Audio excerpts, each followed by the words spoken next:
Hi, my name is Kevin Zahner, and I want to share with you how my students and I use the inquiry process to make descriptive reading guides. So descriptive reading guides are different than your traditional reading guides because the questions aren't written before we meet for class. They're actually written by the students based on the big problem that they're trying to solve or what they're trying to learn. Perhaps it's the learning goal that I give them or the essential question. In this case, we used a free response question from the 2014 AP World History exam. It was that time of the year to prepare for exams. So this is what we used for this particular activity.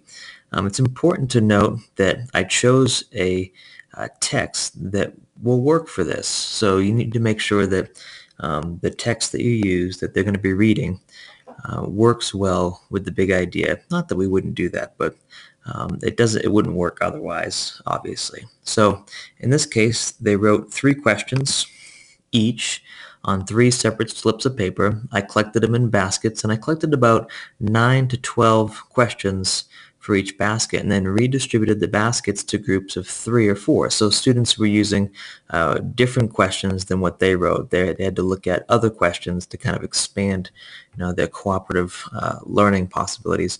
From that, first of all, we were using paper because I think it matched the pace of instruction a little bit better than using digital tools. And I wanted them to just focus on their questions with the technology that they're very comfortable using. Sometimes the digital tools get a little bit choppy in terms of how people use them and interface with them. I want their questions not to be about how to access the tool or use it. I want their questions to be about the information, the knowledge we're trying to obtain. So this works really effectively.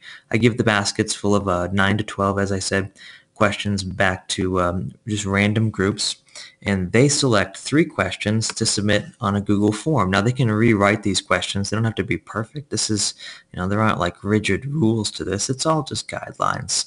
But really we want to get a class worth of questions, about 18 questions or so, to look at for quick discussion, to look at and to begin to evaluate some of these questions before they begin reading.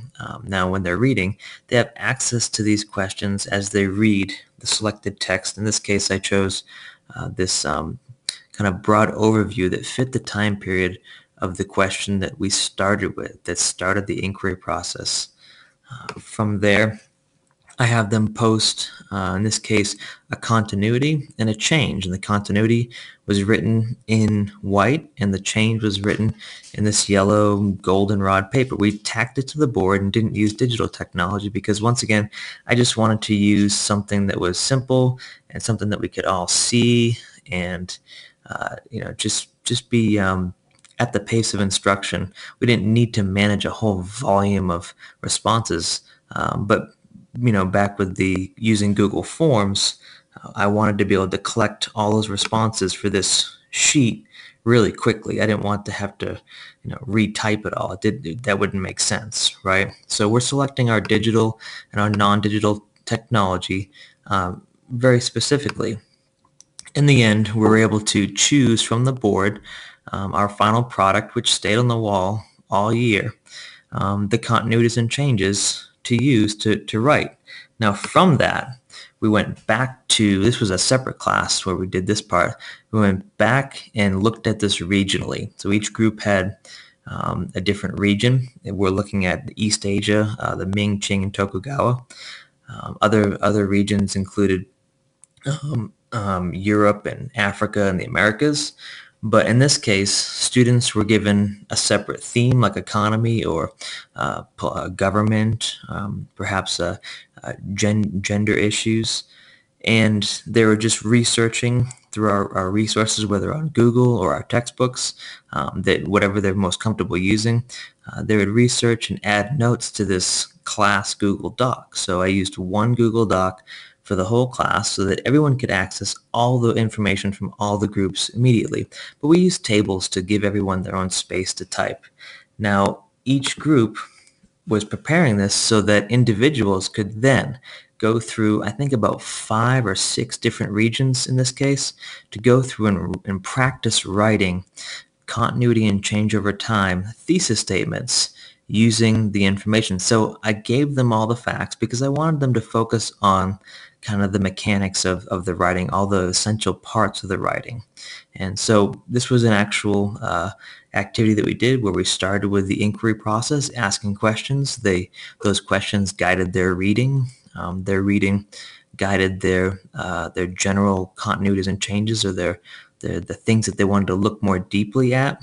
They used Google Docs to document their research as they began to dig more deeply on those specific themes and continuities and changes, and they're able to practice a variety of regions based on these continuities and changes. So thanks for listening. Thanks for watching. You can find me on Twitter at ZonerHistory, or you can visit zonerhistory.com.